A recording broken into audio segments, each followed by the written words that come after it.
time is numb, the Keurig's clean. Your dog is dead, it's a Ponzi screen. Ponzi screen, Ponzi screen, because it's just something to do. No, I just like the idea of being like, no, they make me talk like this. Please help. I don't like doing this.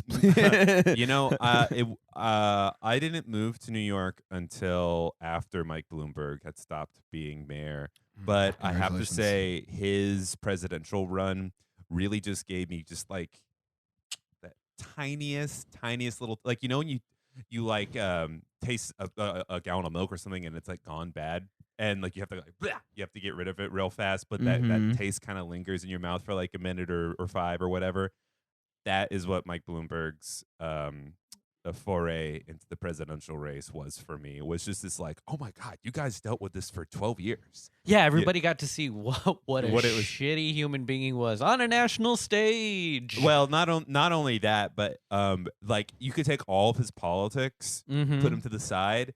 Just his physical demeanor, his manner is so revolting. Like the way he talks about stuff. Like I found out how to do Bloomberg voice. It's like just very nasally, like, well, if you want to do this, and like it's nerdy. It's like, hello, I'm Michael Bloomberg, and what you're gonna do. It's like it's not Jewish though completely. It's like not completely. It's halfway there, so it's more New Yorker. It's more. Sure. It's got more duck.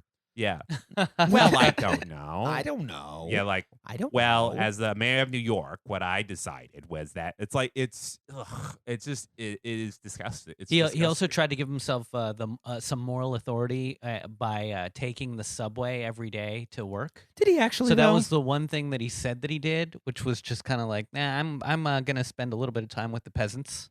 Yeah, underground. It's like, dude, I'm not impressed that Warren Buffett wears New Balances, and I'm not impressed that you take the subway. Like, it almost makes you more of a sociopath. Like, what about you that the sickness that to accumulate so much wealth and power, and then not even to spend it on anything that lavish to make your life better? But it's also like one of these things where I think it is falling into the cool boss dilemma. It is the cool boss. Yeah, it's like, oh no, it's mandatory fun with Michael Bloomberg. He's gonna be on the subway with us today. Michael Bloomberg, yeah, just just do your job and give us like make things better for us. But don't like. Yeah. Why is anyone else complaining about the commute? I take the subway every day.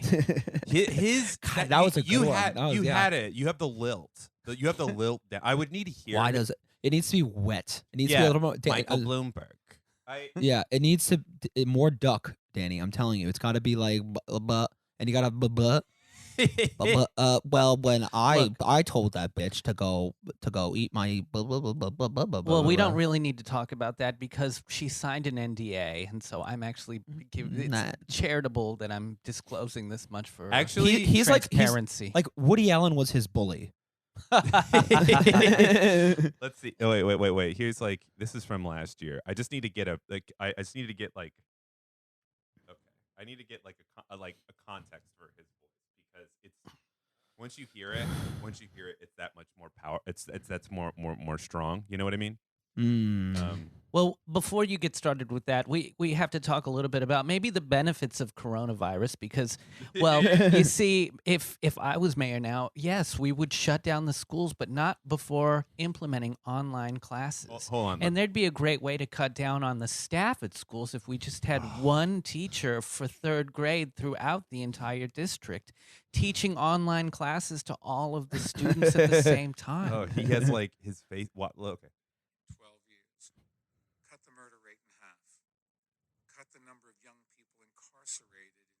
Incarcerated is the way Michael Bloomberg. You sound a little bit like one of those like there's like that one famous actor from the 50s who's like the creepiest dude. I really wish I had. Oh, you mean Peter Lorre? Yeah, Peter Lorre. Oh my goodness. Yeah, you sound like Peter Lorre. Yes, dude. Oh my goodness. Yeah. Boss. Yeah.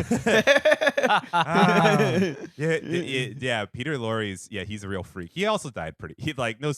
Big surprise. He died young. I am to be a half-mad scientist. I, a poor peasant, have conquered science. Why can't I conquer love? Okay. Loved him in 20,000 Leagues Under the Sea. Yeah, him and also in M Fritz Lang's M. He Yeah, played a yeah. serial killer. Oh, boss. Yeah. Yeah. That's that. Well, what we did is we fixed the subway. We're going to ban big gulps. We're going to. Him and Humphrey Bogart died quick. Like Peter Lorre. Well, him and Peter Lorre and Humphrey, like they didn't make it past like the 1960s. I don't think. Like they died right quick from lung cancer. So sad. Yeah. So, speaking of dying real quick, coronavirus. yeah. Okay, so I guess like this is a white collar crime show, and we've talked about in a previous episode about like these like scam coronavirus companies. But I mean, just to go over why the economy is tanking right now. It's not doing good, folks. I mean, this is being recorded. We don't know what's going to happen when this comes out. Some of the biggest drops since 2008. Some of the biggest drops since 2008, and it kind of makes sense. There's a lot of ties to the last recession, which is just like when a certain sector of the economy starts faltering and everyone relies on it, and because everyone assumes that it's not going to go bad, then it's interconnected, and everyone's going to suffer from that. Yeah, we talked about this a little bit when we talked about The Big Short, where it's like we don't realize how much we rely on certain aspects of things that people just take for granted when it comes to the economy. Yeah. And the whole thing with that was just mortgage-backed securities and housing markets, and I think is the weakest link now the Airbnb market in Italy tanking? Actually, That's what it is. yeah, That's what it is. It's really funny because now instead of it just being CDOs and collateralized debt in relation to home prices and like loans and what have you, I think it's just debt. It's just like debt, yeah, like all debt. So I mean, like this is something that people have been worried about for a while. There's just like huge amounts of debt all over the economy. Like we have personal debt that everyone has, from credit cards, student loans, and medical bills. Yeah. There's huge corporate debt from a lot of it's from the trade war, and because like healthcare costs are very expensive for corporations to pay, and what have you, and then there's government debt from the tax cuts. There just we haven't made up that revenue yet from that 2017 tax cut. So there's just huge amounts of debt, and that's why everyone like a year ago, I don't know, was like there's going to be another recession, and like Liz Warren wrote a Medium post about it, and there was like this whole thing. Everyone was like, there's going to be another recession, and for like, I remember like sometime last August, everyone was like, yep, it's going to happen, and then like Trump called it fake news, and then it didn't happen because that's literally how fragile the economy is. It is based off of like the egos of like a few rich people being like, I'm assured by like Papa Bear Trump, you know? So whoever the alpha chimp is, being like, it's fine. It's fine. Yeah, we're like, it's like medieval, it's like Braveheart. Like war is fought on a Braveheart scale where you just have whoever is like the guy that paints his face bluest and is the biggest cheerleader and gives the most inspiring speech, that side wins. Yeah. So like, when it comes to a lot of this stuff in the market, it's all flim flam. Yeah, but right now we're running up against an immovable force, which is a pandemic. Rona. So now there's an actual that's actually causing problems. You can't reason with it. You can't talk to it. You can't lie to it. It can't tell you it's beautiful. Yeah. It's not beautiful. It won't sign an NDA for you. Yeah. Yeah, you can't litigate it to death. You can cut its taxes. You can't even cut its it has taxes. a really, It really wants- high. It wants really- nothing. It has wants really high nothing. sales tax. It suffers from the highest sales tax. Yeah. Which is theft. But like, I think that I mean, like, what the whole thing is, they want to cut taxes because they want people to engage in commerce more, in order to encourage people to take advantage of basically the biggest thing, which is incredibly like plunging oil stocks. Like people are just because like flights are being halted. And like events are being canceled. No one's on cruise ships. No one's on cruise ships. Like this is the demand, just like stoppage or slowdown of the oil industry. That's fucking up the oil industry. So then all of a sudden oil prices are going way, way down to get people to buy more oil. And it's just becoming way, way, way, way, way less valuable, It's like a basically. train car where if you stop, it's like it has 100 cars long, and if you stop at it, it's just like, Yeah. like everything's sort of like, And it's like that one sick passenger on the subway, just Yeah. fucking up everyone's morning commute at Fulton Street. So that's kind of what, and everyone's part of everyone's investment portfolio is at least partially in oil, because sad. and that's but that's mostly what it is. And then that's what's causing everything to be tied to it. So the S&P 500's dipping because of that, and everyone's just kind of riding.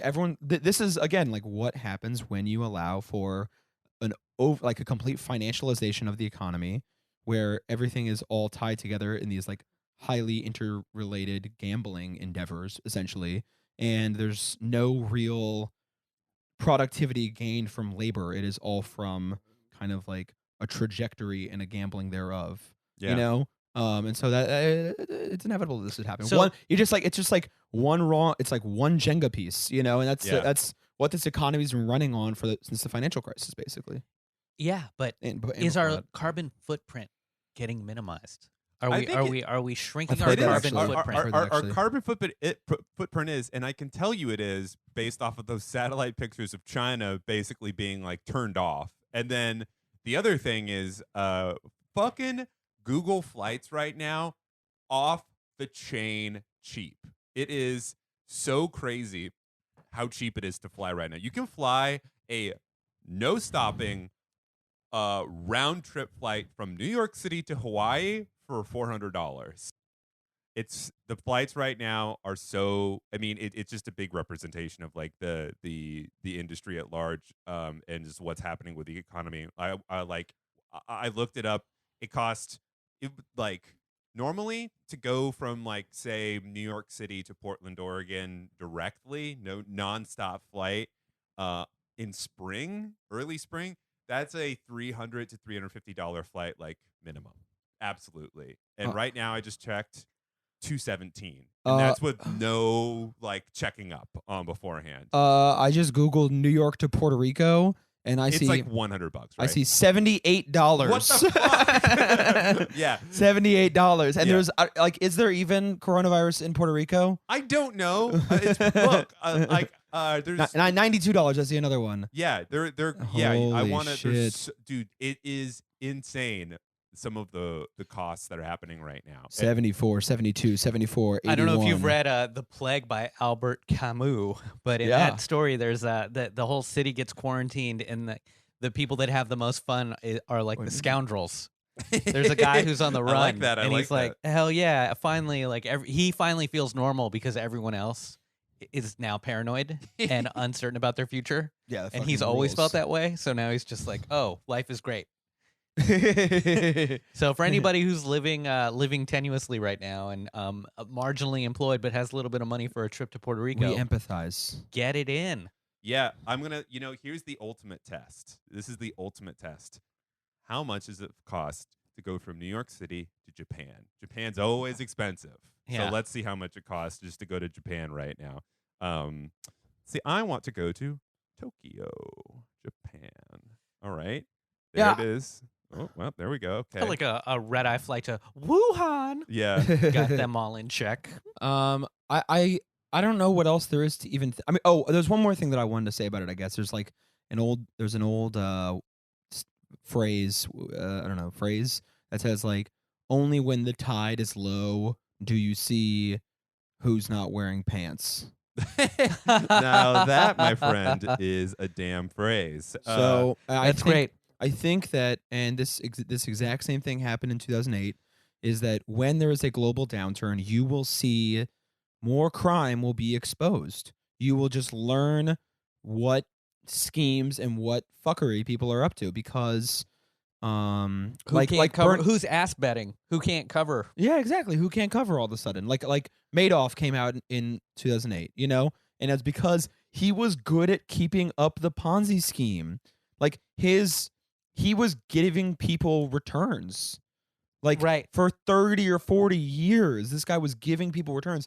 And so it was only finally once the economy didn't work, like I don't know. It's one of those things where it's like when there's just a bunch of money going around, You just have no idea where it's coming from. You don't know whether it's good or whether it's bad, and you just kind of like suck and fuck and kind of diddle and play and do whatever you need to. But then when there's less of it, you just see bad things. And yeah. It's like there's just like not as much. I don't know. I'm trying to think of a sex metaphor. I've got a number in front of me. What do you think it is?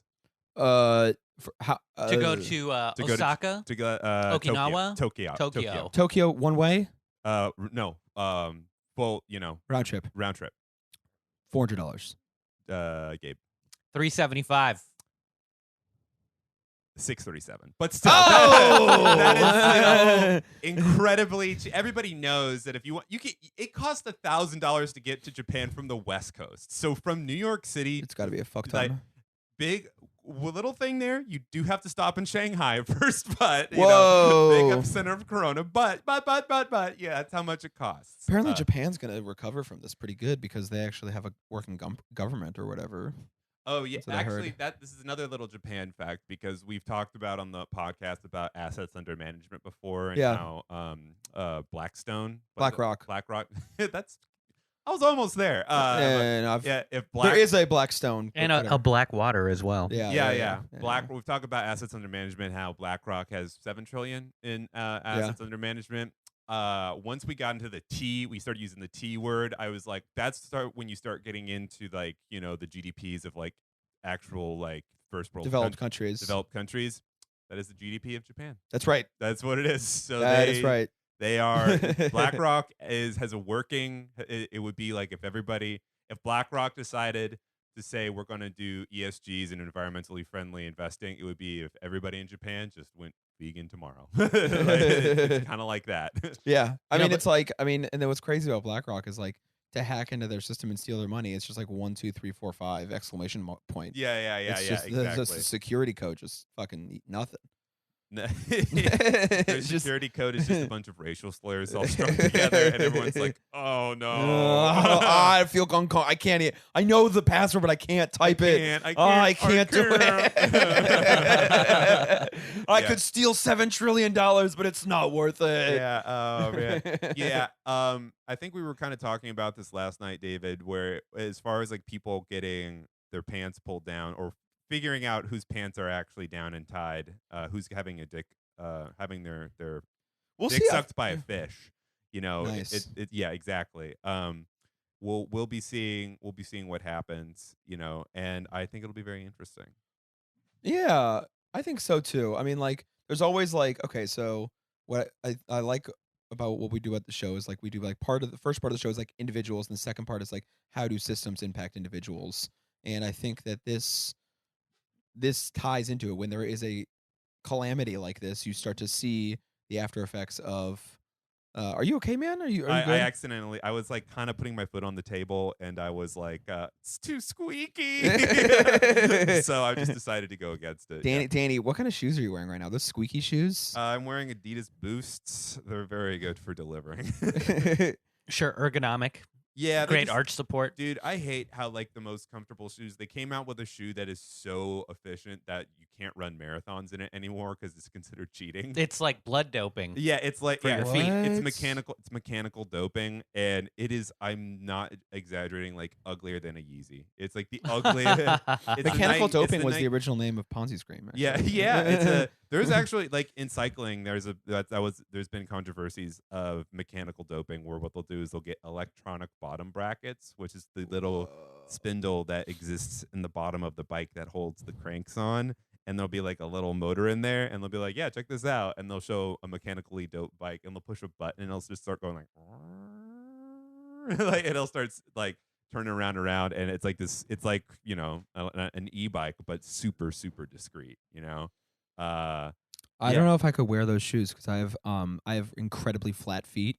Oh really? Yeah, they're ugly as sin, dude. It's okay. so bad. I'll look it up. Like they're saying how like we refuse to let, like there's a question now where it's like, are marathon runners allowed to use these because like it's too much. Speaking of too much, too soon. Woodbridge Securities was involved in a $1.2 billion Ponzi scheme run by its CEO Robert Shapiro. It scammed approximately 8,400 victims of retail investors, many of them elderly. The reason why I bring this up is because recently the SEC and FINRA have suspended and fined a former broker, Imran Razvi, who was tied to this Ponzi scheme. Basically, he formed an outside company in 2014 to sell the insurance products, which was actually just a Ponzi scheme. Look at that. It's the ugliest thing that's ever existed. Oh, that's pretty ugly. That's like it looks like a clam, dude. I hate it. Yeah, I was gonna say it looks like a sunfish. Yeah. I was gonna say Like it is a coral reef dweller. Yeah, yeah. Oh. I don't mind the colors, but the shape is just like it's too thick and it's like That looks it's too thick. I hate it, and not the way David is. You know, it's like I don't like it. That's like Finding Nemo's like hot girlfriend. Yeah, tell me about this guy who's scheming everything again. I kind of wasn't listening. I was finding this ugly shoe. So, according to the indictment, there's this really ugly shoe. So Shapiro's the CEO of this like basically fake company, right? Okay. So he took about $35 million in investor money for his benefit and spent millions on personal expenses such as chartering private planes and buying luxury cars.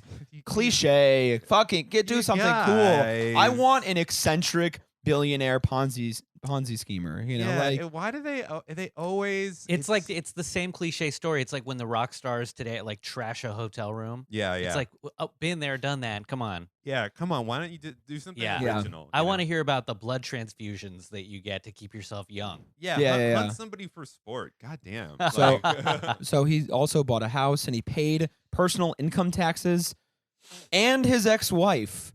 So the list is just a really weird. This is from Financial Advisor IQ. It's just a really weirdly written sentence.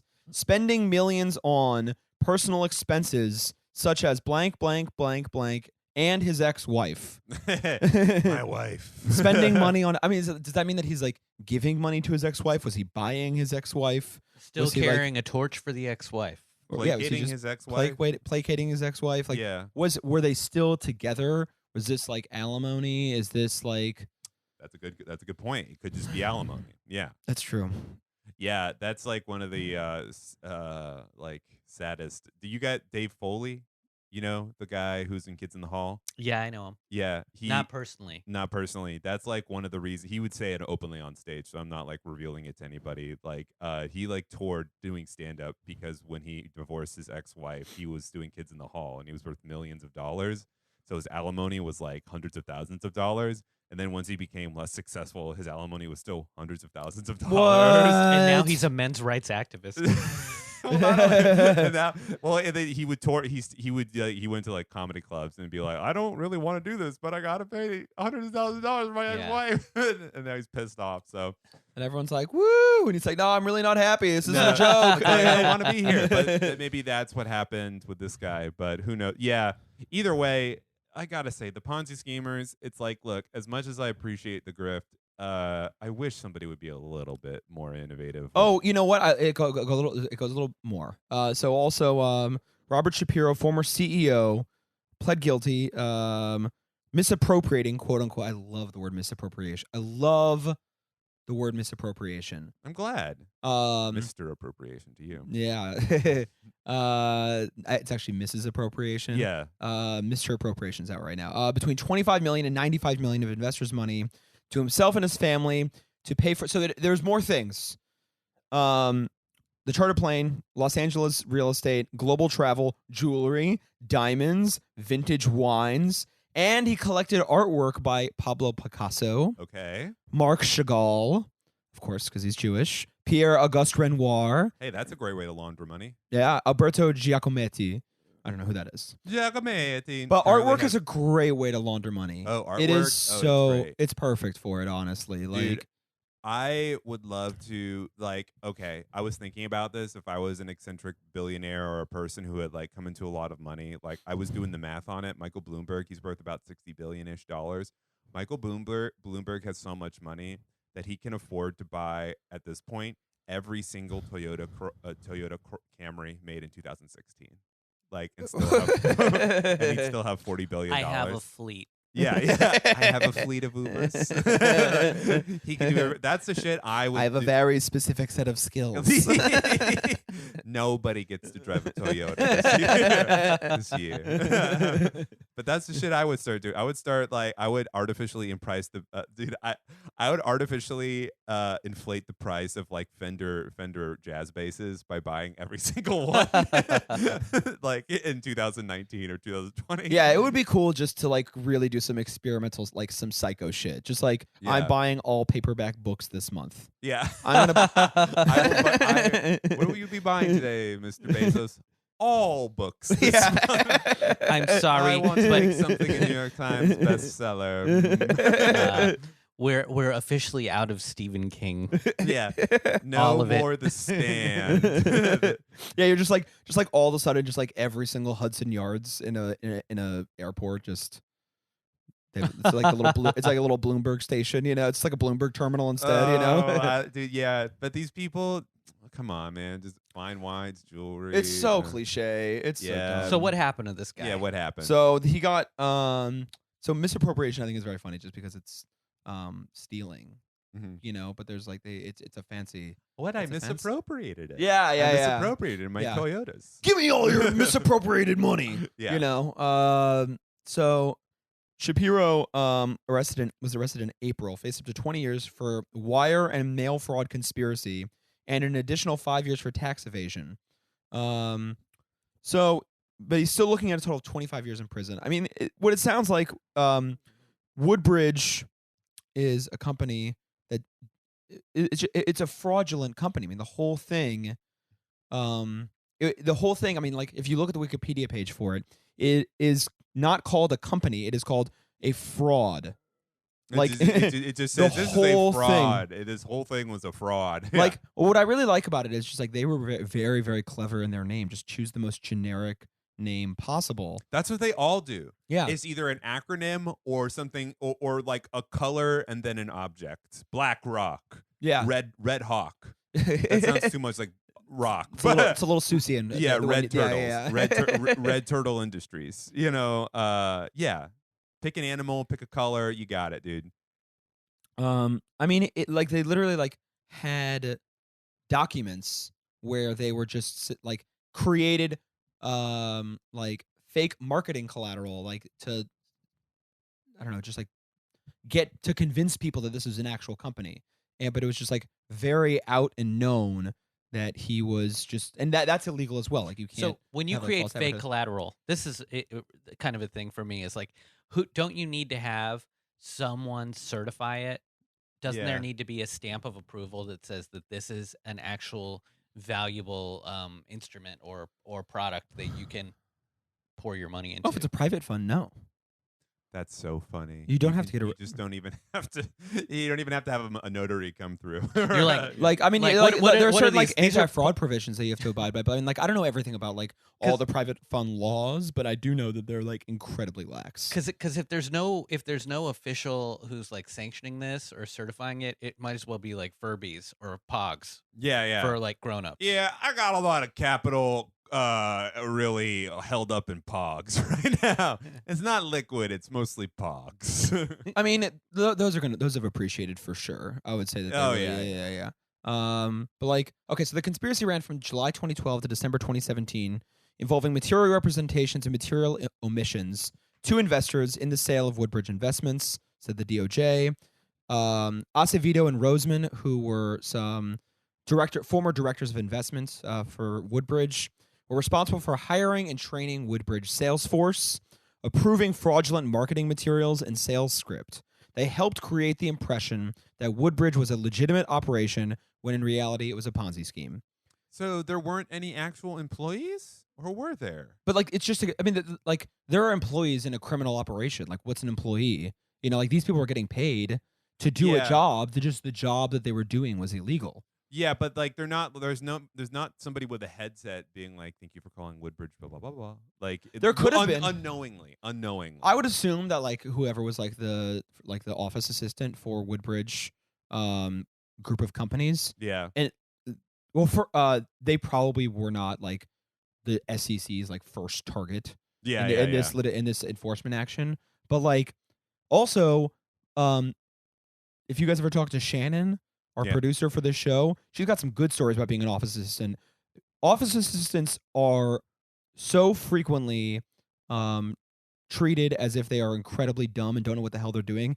They are very, very frequently the whistleblower. Yeah. Very frequently the whistleblower. Yeah. And that is just like a real that's just They're the real heroes of the story. they are the real heroes. Yeah, of the story. arrogance of CEOs just being like, anybody below me is trash, and being Yeah. like, I can process thought. Like Yeah. like you hired me to do this job, ergo, like I'm going to hear you talk about the fraud you talk about. Yeah, and if you're there for like more than 6 months, then you have a vague idea of what's illegal and what's not. Yeah. And so you're just like, okay, well, this is just like, I mean, what's just kind of amazing about it is they got somewhere between 8,400 victims, elderly people, okay, and 10,000 victims, okay. I mean, like, it is just a huge sum of money. $1.2 billion is a lot for one Woo! firm to be involved in. I mean, just like the entire, this is almost getting to like mid-cap private fund that they're operating. What's mid cap? Just like mid-size. Yeah. Just like of being just like, this is like almost getting close to like a mid-size fund. How did I mean, it all it's- fall apart?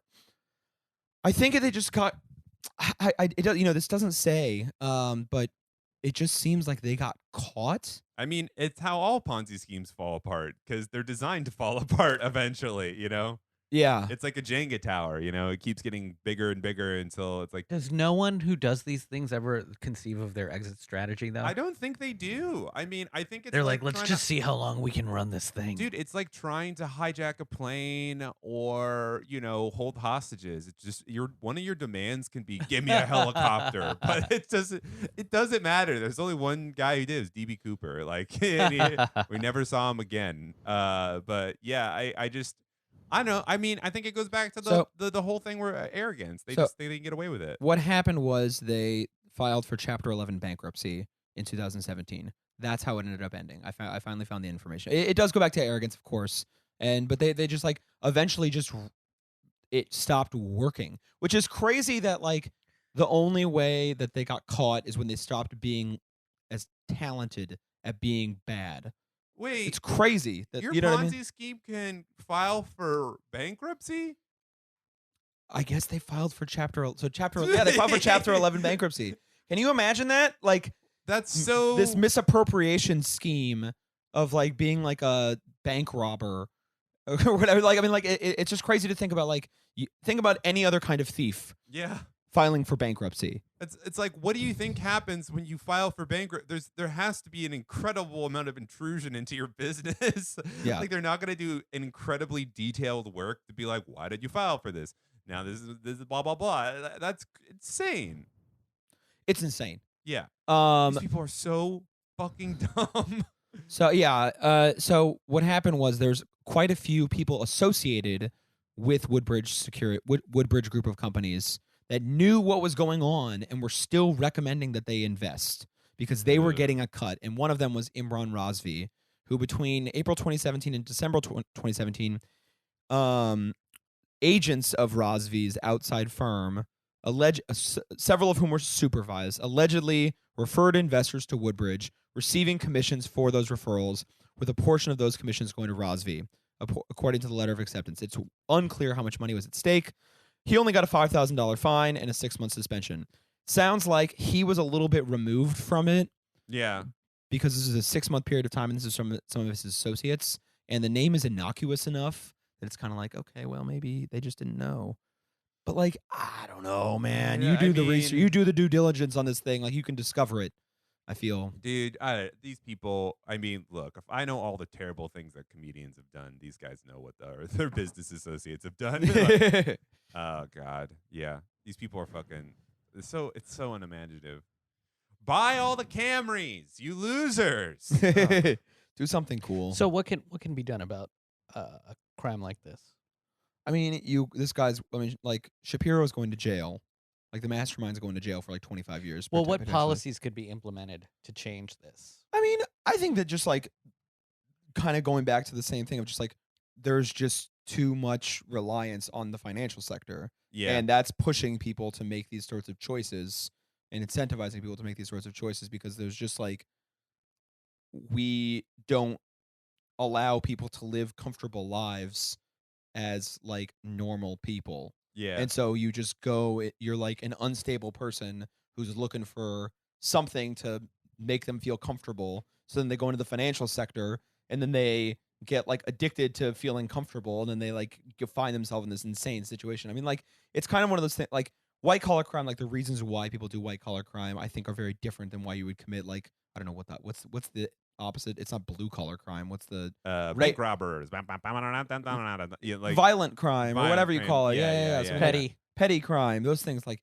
people do it for different reasons. Like, you do petty crime because of desperation, right? Desperation's a big part of or it. you're a teenager. One of the two. Like, those are the only real but like, for white collar crime, there is I mean, I don't know. I mean, like, what,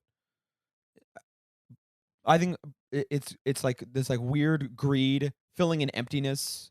I think it's like the same reason people gamble, you know? Yeah. Rush. I think rush is part of it, you know? Boredom. Yeah.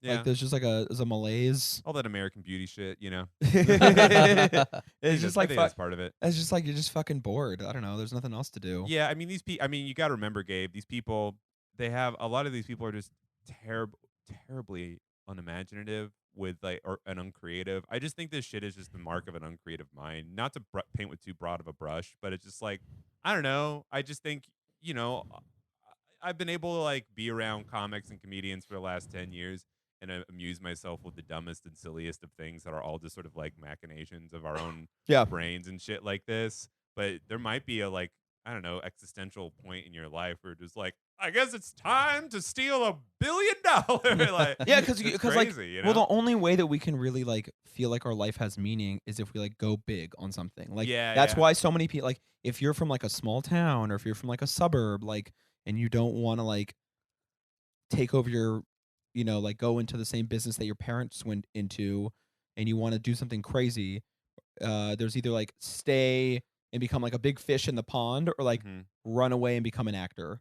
And like, there's no other way to find meaning for so many people, because like our system doesn't really provide meaning for you to like just be a good community member, or for you to just like have a like rewarding life, committing to like a life of like civil contribution, and like just be like, hey, you could get a job like making like have like a reasonable salary as like a local like civil servant.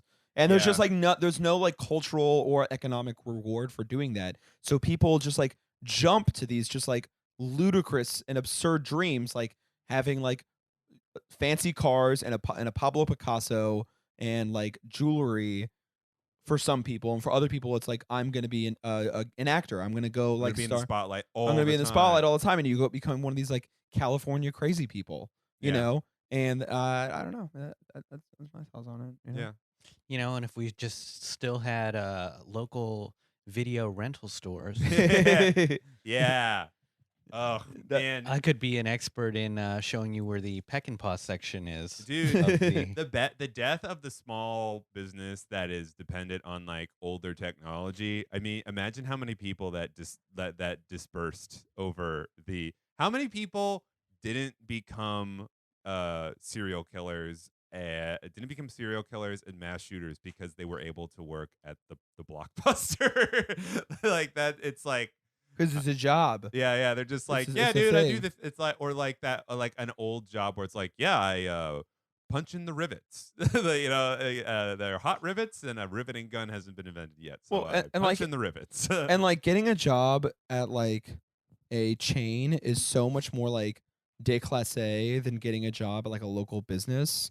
Like, if you get a job at a local business, like, oh, you have like taste. Yeah, you know what I mean? Like, it's kind of insane that that was like how economies ran, was just like small businesses, just like shops, not like small businesses. You know, we have 50 employees and you exploit them all. It's like, no, this is literally just like a shop that sells sweaters. And like that was just like a thing that everyone there were just things. Welcome to the jean shop. We sell jeans. Yeah, you go to the jean shop, and like, but it's like, if you work there now, it is like this like super just like, you're like an artist or something. Like, Yeah. It's you know, it's so bespoke. Yeah, it's so bespoke. artisanal. It's like yeah. General stores, man, dry goods. That's what it used to be. Yeah, but now it's like, oh, now you work at Target. Oh. Dude, if you worked at a store called Dry Goods now, whew, you make $50,000. I feel like they're literally the streets of Williamsburg and Bushwick are littered with dry goods yeah, stores. they are. Stores that are titled Outpost Yes, provisions. for the rugged white frontiersman. Yeah, where the logo are two arrows making a cross, and then like the initials on either side of that triangle. I love that. Yeah. So what do we have on the docket? So Con man. Today we're going to talk about one place in particular, and that is is it an exotic locale? That is it is. It is the first place. It is the first place. It is the first place. It's the first place America called home. It is the first place, and I think that we should remember it as such. It is this place that I like to call Delaware. Imagine being able to be magically whisked away to Delaware. Hi, I'm in Delaware. Yes, ladies and gentlemen. The Caribbean has the Cayman Islands. The British Isles have Ireland and the Isle of Jersey. And the United States has Delaware. Yeah, Delaware. Yes. So Delaware is the first state, and I think it's worth talking about because 1/3 of the next president of the United States is from Delaware. That's correct. And this man, Delaware Joe, Amtrak Joe. I think it's important to talk about what Delaware is, what the Delaware way is. Is Delaware a place or is it a state of mind? Honestly, that's actually it's not a good question. That's that sounds cliche, but it's not an unfair question to ask. Yeah. Because Delaware has more registered corporations in it than citizens. Yeah. Keep in mind there are 1 million corporations in Delaware. There are 900,000 people living there. It's also the second smallest state. But Danny, corporations are people. That's right. They are now. You're right. Delaware. Do they not bleed? Do they not have a heartbeat? Do they not have a conscience? Do they not suffer from the same existential questions that we all do? They're like, Gabe, help me. You might bring me every minute I live is agony. Every moment I live is agony. Yeah. Why am I sentient? Yes, yeah. Like a fish gill monster. Like, woo. Why did you make me make it matter? It's too much. Yeah. So people know I did put my hood up while I did that impression. That was really helpful. I felt like a lungfish. I like this idea of sentient corporations hating their makers. Kill me. Is agony. I'm a sin. I'm a sin. But okay, so I think that there is Delaware is as a lot of people know, it is if you create a corporation. A corporation is a legal entity for doing business. Yes, that's all it is. And they have certain rules behind it. One of them is this thing called incorporating, which is in theory the place where you're founded, the place where you begin the legal relationship that is a corporation.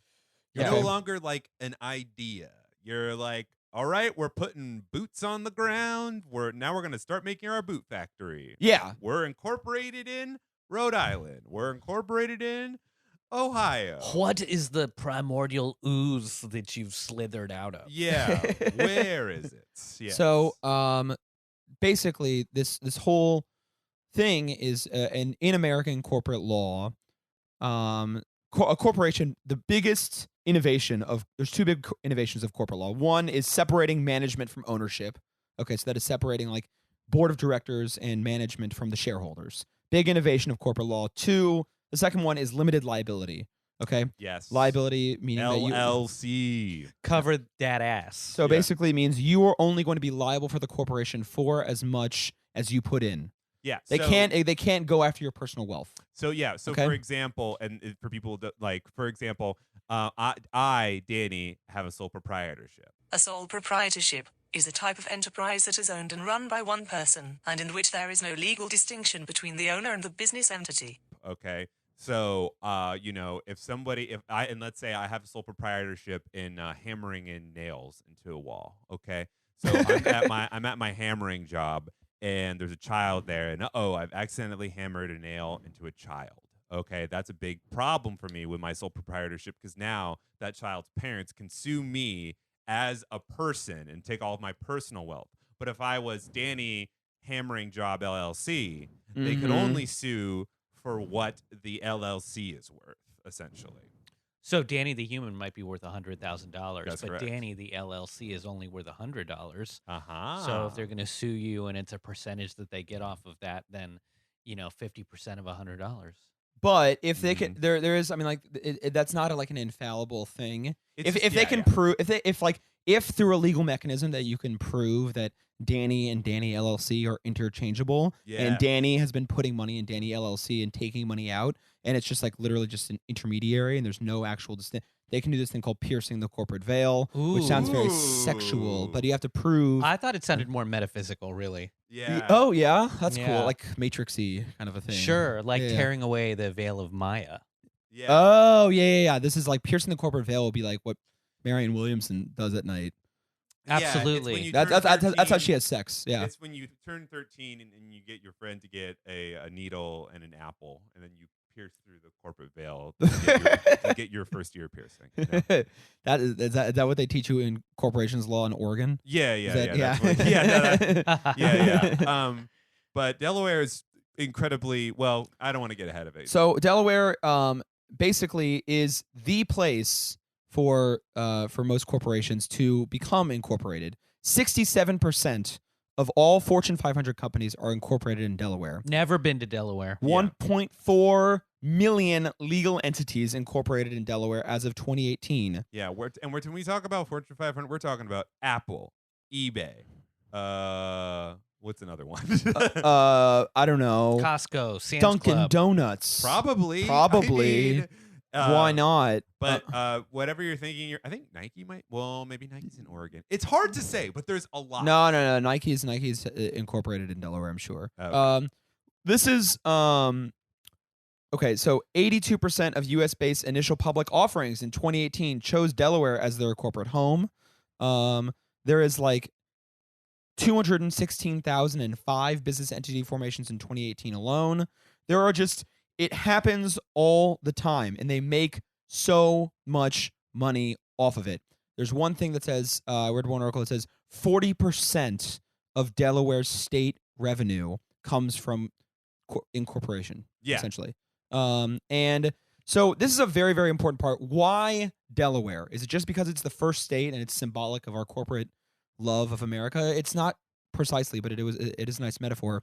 So what happened was initially, New Jersey. It goes back to the rivalry between New York and New Jersey at the turn of the century. Yeah.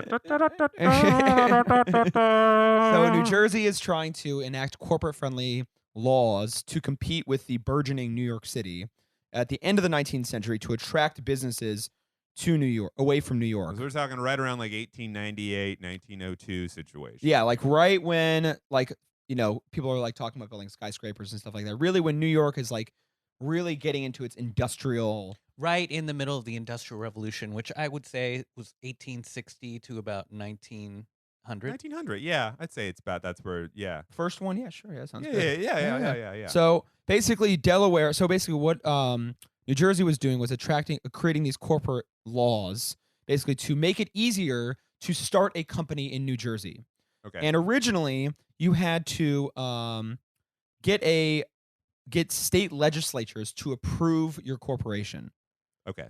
So, and that's very cumbersome, right? Because you have to like go through and like, even though like probably everyone's going to sign off on it, you have to get a state legislature to just like approve your thing. They'll probably get like hundreds at a time and just say yes to all of them or whatever, but that's still a thing. So what happened was Delaware in 1899 developed a General Incorporation Act. Basically what it would do is it would say that a corporation could just do it on its own.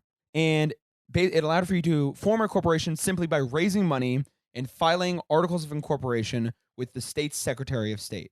All you do is just get enough money and file a piece of paper with the Secretary of State of whatever state you want to incorporate. You don't need no damn permission. You don't need any permission. You just go out and do it. And so Delaware was one of the first states to do this, make this statewide. All of a sudden, everybody wants to file in Delaware. Yeah. Because it's like you don't have to go through a special session of state legislature. You just go.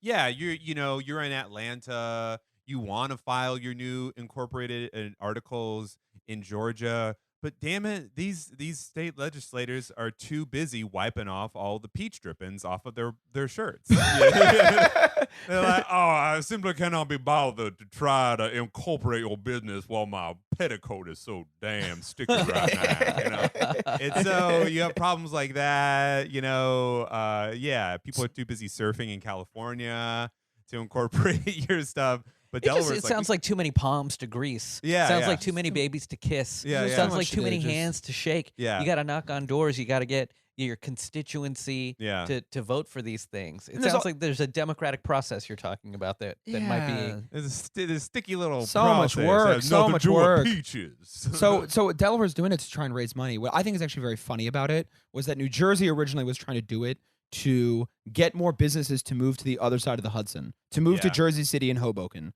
essentially, right? Delaware tries to do it as well, and I think from what I can tell from what my research I've done is that like they were trying to get businesses to start and operate in Delaware. Instead, they just started filing a piece of paper and staying in Atlanta because no one actually wants to live and do business in Delaware. Yeah, it's just like Delaware immediately becomes the kid who turns 18 first in his senior year of high school, and everybody's just like, hey, man, could you maybe like buy some cigarettes? Like, and it's like, cool, dude, you want to hang out? Wait, where'd you go? Like, it immediately turns. It's like, okay, cool. Well, I'll be here when you want me to. Yeah, exactly. So it's just a race to the bottom. So Delaware is basically becomes like a cigarette buying little adventure. Yeah, and maybe they're taking an extra buck off the top of the pack, but they're not getting invited to parties. They're not like this. They're not like Delaware is not getting businesses actually starting there. This just becomes the cottage industry for it, and then all of a sudden, all other state incorporation laws kind of become moot, and this develops in other aspects of corporation law. Now, everyone starts filing in Delaware, so everyone starts litigating. All corporate lawsuits start going through Delaware State Court. Yeah. Okay, so Delaware, in addition to being a friendly place for all sorts of like incorporation and things like that, and they had certain tax benefits to filing there, and some of the cheapest corporate tax rates in the country. They also have the most well-developed court system for corporate law. So now it's bleeding into the judiciary. Yeah, the judiciary is the most efficient. It is a judiciary. It's open till midnight. Okay. Yeah, and it is only for the purpose of handling. There is an entire separate branch of Delaware state courts called the Delaware Court of Chancery that is specifically for corporate lawsuits. That's insane. Like we all know fucking feds and like federal workers. Them shits close at 5 p.m. sharp. Like to be open till midnight is unheard of. So they have like a drive-through. Yeah.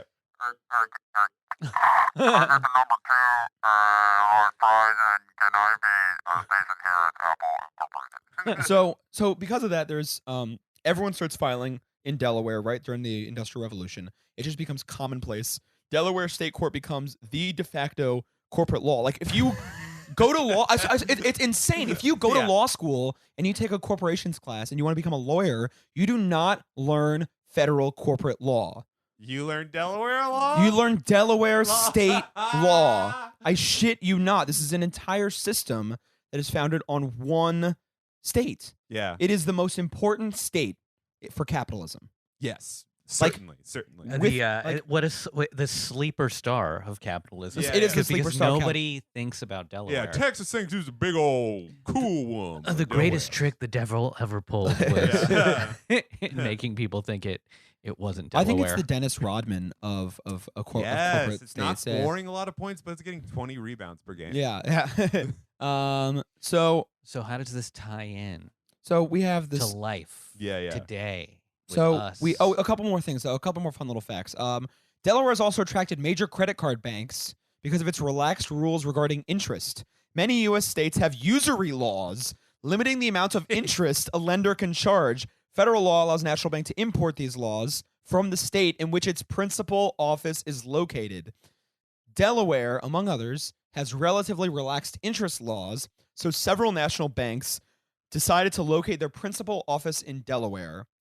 They're like it is a race to the bottom, wherein Delaware has these by other state definitions, usurious interest rates. You guys know what usury is? That means when you charge people loan shark rates on loans. Yeah, excessive interest on loans, and it's a sin. It's it's a sin in the Bible, right?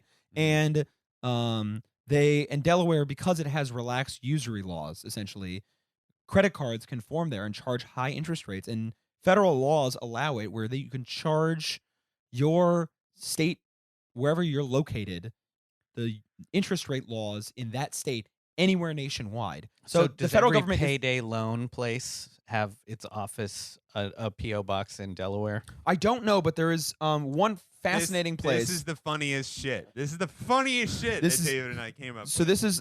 There's this one brick building on 1209 North Orange Street in Wilmington, Delaware.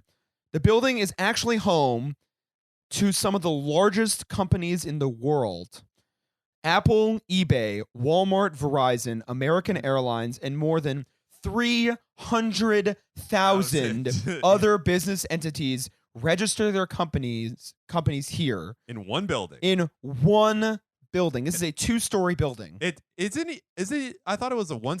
I think it's. It's a log cabin. Yeah. In the suburbs of the one city. What is a city in Delaware? It's 2 stories. Wilmington. It's 2 stories. It's incredibly inconspicuous. It is the most boring looking building. I mean, this building is it's like a post office's post office. Yeah, truly, it looks like an old post office for sure. There's nothing to this. It's like that tan brick from the 70s. Dude, the state just some windows. The tattoo that people from Delaware should have on their bodies if they get one should be like a PO box. Yeah. Just, that would. I'd love a tattoo that's just like a mailbox. Like That'd be cool. And like, this is from my home state, Delaware. It's hey, incorporate here. Yeah, that's our motto. Yeah, it's one of those situations where it's beyond sort of like what a lot of people will throw around the term like late stage capitalism. But this is like actually like a great example of something that's so absurd that it gets beyond the pale in terms of even lambasting it. It's like 300,000 corporations are based in one building. Like that sounds like a Kafka book, you know, like it's weird. It is like truly and like again, like what's crazy about it is this is not even late capitalist. This has just been capitalist. Yeah. This is how it's been operating since this general incorporation law in 1899. I mean, and so on top of that, there's no sales tax in Delaware. It doesn't have a corporate tax on interest or other investment income that a Delaware holding company earns. If a holding corporation owns fixed income investments or equity investments, it isn't taxed on its capital gains on the state level. There's no personal property tax. Sometimes it's a county level one. There's no value-added tax. It does not tax business transactions, and it does not use inventory or unitary tax. There's no inheritance tax in Delaware. There's no capital shares or stock transfers tax. The only thing that they really tax, they seem to have a small amount of franchise and LLC tax, and that's just skimming off the top, baby. They have a flat fee franchise tax for $100 and a flat fee LLC tax of $250. What the fuck? Oh, that's great. That's an annual flat fee. Is Amazon there? Yeah, and like so you have to pay. There is what's amazing about this is that they get 40% of their state revenue from just charging this one flat fee, and that's it. Yeah. And that's everything. That's like when Elon Musk was like, I came out with my goofy ass truck, and if you want, you can give us $100 deposit for a spot in line. And then like 50,000 people were like, yes. So why bring up Delaware now? Why bring up Delaware? Why is this relevant, Dave? Because there's a guy. Joe Biden exemplifies Delaware more than anyone you can really think of, because you think of Delaware as this very like innocuous, plain-spoken, weird little semi-southern state, right? Like it's kind of southern. It's just kind of just like a weird little like quaint. You think of it as kind of just like a seafaring Vermont. It doesn't have anything. The only thing on its license plate is just Delaware, the first state. The first state. That's it. The first state. So, but the Delaware as a state has a very weird politics wherein there's this thing called the Delaware Way. And it is kind of like this kind of like have you heard of this thing called the Washington Compromise? That sounds familiar. Washington Compromise is kind of like when you get to Washington, it is your wealthy interests and the wealthy interests of your bedfellow from another state getting together to come up with some sort of like compromise that benefits both you and hurts your constituents. Correct. And so like there is how do we both reach across the aisle to really screw over the poor people in both of our states? Yeah. The whole state preserves this business model and preserves the thing that keeps them going, which is the state incorporation at any cost. And these people that's why whenever you hear someone say like Joe Biden is like owned by the credit card industry, he signs this bankruptcy bill that basically makes it impossible to pay off your student loans in 2005 when he was a senator. I mean, like he voted to repeal Glass-Steagall, which again, like separated with the law itself, separated investment and banking income. I mean, this is the whole Delaware Way is a bipartisan attempt to appease corporate incorporation. So a politician from Delaware is the creature of corporations by the nature of Delaware's financial regulations. It would be if corporations were people. Like that's what it is. Yeah, absolutely. And like it is also a small state where there's not actually that many people there. Like if you think about it, like in that building, how many actual employees are in that building? Like where there's tops 300,000. a dozen. Like I bet even less. I'm being very like, generous. Yeah, exactly. Like so there's actually just not that many people. They're just getting free money riding in. And so you just have actually people just sitting around being nice to each other, making sure that the money keeps coming in, and they just have the same business revenue. There's the Delaware Way is what happens when you have unlimited unstoppable just kind of money coming in, and there's no real reason to do anything about it. There's no competing interests seemingly, and it's all kind of just like based on this like, hey, we're all here. There's only 900,000 of us, and we're all making a fuck ton of money by just being nice to each other. Switzerland is so nice because it's neutral, and it gets all of the capital from every country going through conflict. Yeah. Like, there's no Switzerland. So is Delaware kind of like a Switzerland in the U.S.? Well, that's the thing. Actually, you mentioned about Switzerland. We always perceive Switzerland to be a very neutral company or a country that's not going to fight back. But the funny thing is like if you think about states that have forced conscription or ones where you have to become part of the army, Israel, South Korea, Switzerland. Switzerland is actually incredibly on top of that stuff. Because even though we perceive them to be neutral, they have this is widely known, by the way. They have secret bunkers in their mountains that they can and will retreat to. Everybody there knows how to use a gun and is forced to be part of their army for through conscription, essentially. So I don't know if Delaware has the same like bellicose worldview. Well, but I was think it does, thinking though. more about the idea of their financial model. I think that's it, because even though we don't really think about it, it's one of those things where like Delaware's like, no, don't look at me, don't look at behind my back where I'm carrying a bazooka like towards any kind of adversary of mine, financially speaking. Switzerland is like a more like in your face kind of like out there thing where the finances and the actual there's an actual military. There's military comes to think, but Delaware is a situation where it's just like, no, we're like one of the financial like stakeholders in this, and we will and as Joe Biden has shown time and time again, will defend that, and it's only just kind of now, just sort of coming to light, like some of the things that have gone on there. Yeah, I think it's like what's really strange about it is that there's not like there's not a military either, but like the things that they do matter. Like Mhm. it is a friendly place. This is the kind of state where everyone like has this like pastoralism about American compromise and coming together and common sense politics. And there's like there's this one notorious story when in 1992, Republican Governor Mike Castle and Democratic Representative Tom Carper ran for each other's posts with little opposition, and it was just they called it the big swap, or they just called it the swap. I mean, like that sort of stuff, where it's just like, hey, let's all just get along. But like, what they don't fully realize is that they are exporting a very, very easy way to really hurt everyone else.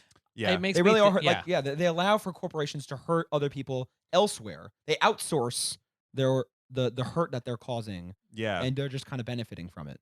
And I mean, and there are things like, okay, yeah, like founding companies shouldn't be like unnecessarily difficult, but like there's a lot of things that they do that really hurts people. Yeah, wait, what's the billionaire who ran for president? Why am I forgetting his name? Tom Steyer. Tom Steyer.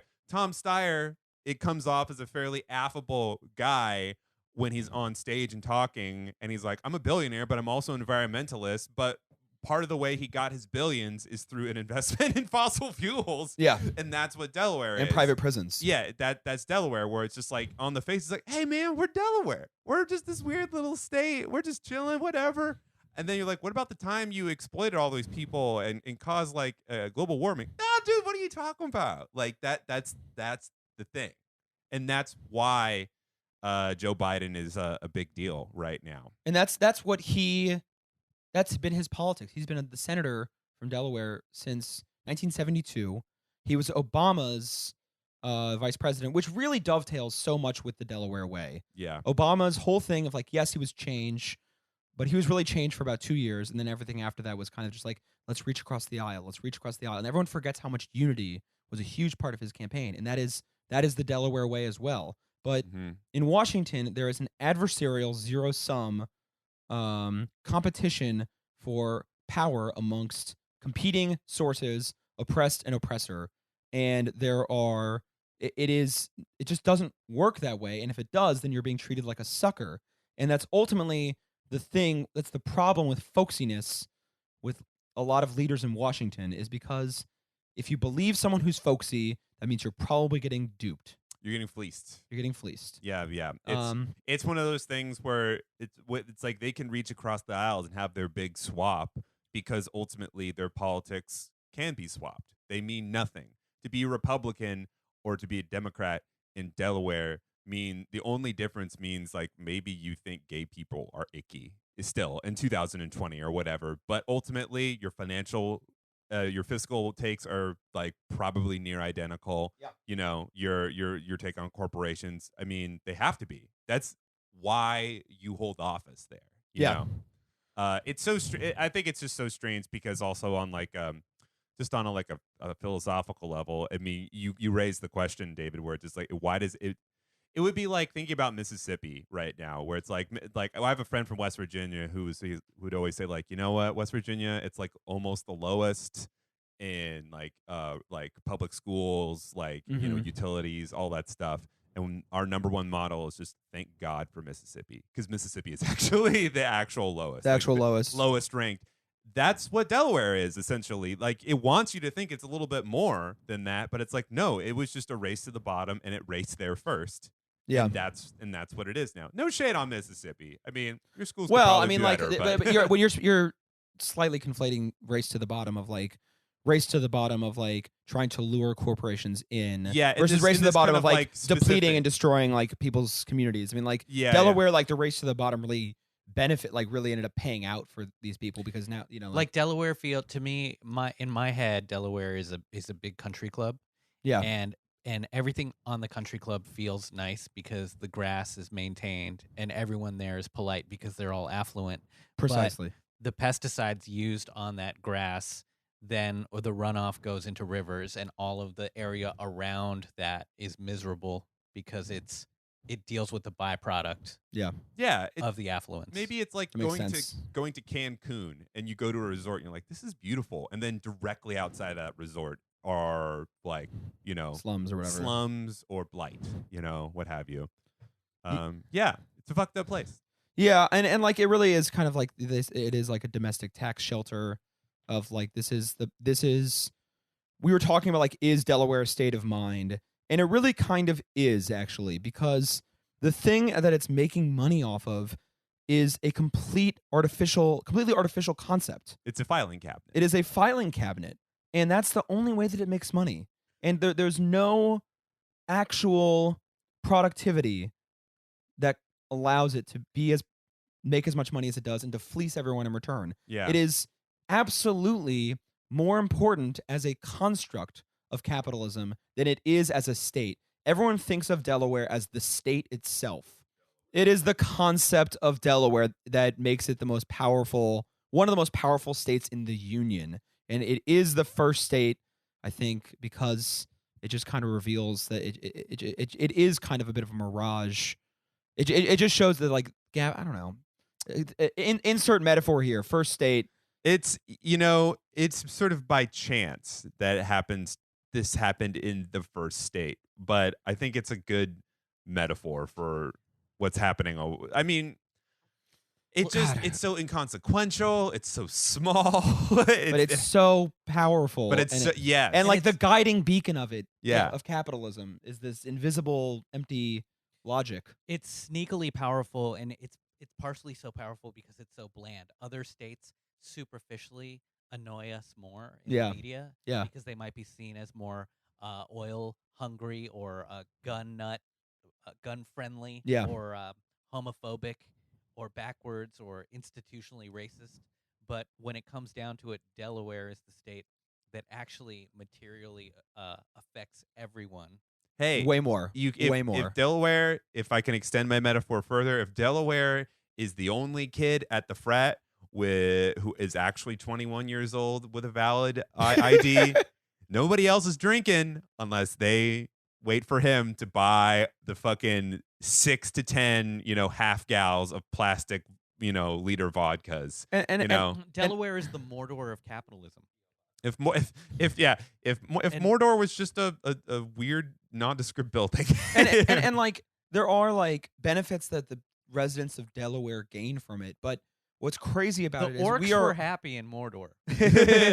They all have decisions over corporate law. You could get one person, one like progressive governor to go and be like, enough with this shit. This is insane. This is like fucking over everybody. These interest rates are horrible. We need to like if Delaware capped its interest rates at 5%, I am not wholly convinced that all the credit card companies would move, and everyone else would just all over the nation. These 900,000 people would cut interest rates for everyone. Yeah, and amazing amount of power. All it would take would be one politically elected official to sort of sacrifice themselves on the altar to do such a thing, because worst case scenario, they get elected out, or worse. But then the best case scenario is their thing actually happens, and then a bunch of corporations up and move, and then it's a huge news story where it's just sort of like, wait a minute, why are like 100 of the top corporations moving from? I thought Airbnb was out of California. I thought this was out of this. I thought this was. Oh no. Psych. And they've been in Delaware hiding the whole time. Yeah, right, exactly. Right. It's one of those places that sort of like Battle Creek, Michigan, you only know because you eat cereal. Delaware, you only know because that's where all of your credit card mail comes from. Yeah, it's only 26. Wilmington is only 26 miles away from Philadelphia. It's just so weird. I think it's also what we're talking about is just kind of like falls into the realm of like weird mid-Atlantic geography shit, where like if you live in another place in the country, you just like, where is it? What? But if you live in New York or DC or Maine or whatever around here, you're like, yeah, it's just this weird little strip of land. Like, I think I like to contrast it with Vermont as well, and I think it's like obviously I'm making the contrast because of Bernie versus Biden, but like similar size population as well. But like think about what quality of life is like in Vermont. You have like, from what I understand, there's like a pretty like eclectic little hippie economy.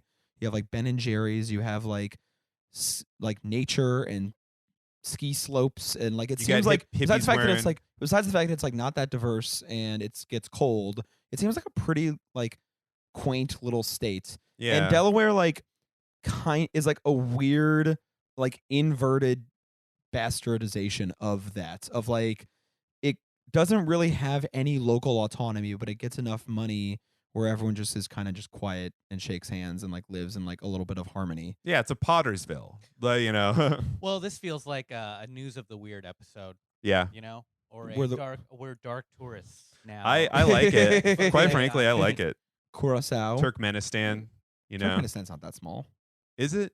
Oh, what's I don't know. maybe I I'm don't know. talking Canary Islands. Maybe I'm thinking as Azerbaijan. Seychelles. Yeah. Seychelles is a big one. Cayman Islands. Monaco. Monaco's a weird one. Monaco's like actually got culture too. It's like that's like where all the tax havens go and store their tax haven money. Yeah, They go party in Monaco. Yeah, Monaco you know? is smaller than Brooklyn. Like if you're like actually family is from a tax haven, you go and party in Monaco. It's where F1 drivers live. Yeah. And not just because there's a race there every year, but yeah. All right, should we put the child to rest? Pitash. Yeah. What's the word? The pitash? Kibosh. Kibosh. Should we put the kibosh? Is that racist? No. No, It's Polish. you heard it here first. I'm glad. I'm going to say that way more now because it sounds great. We're gonna. All right, boys. Good night, everyone. This has been Ponzi Scream. My name's David Bradley Eisenberg. Gabe Pacheco. DBF over here. Bye. Ciao.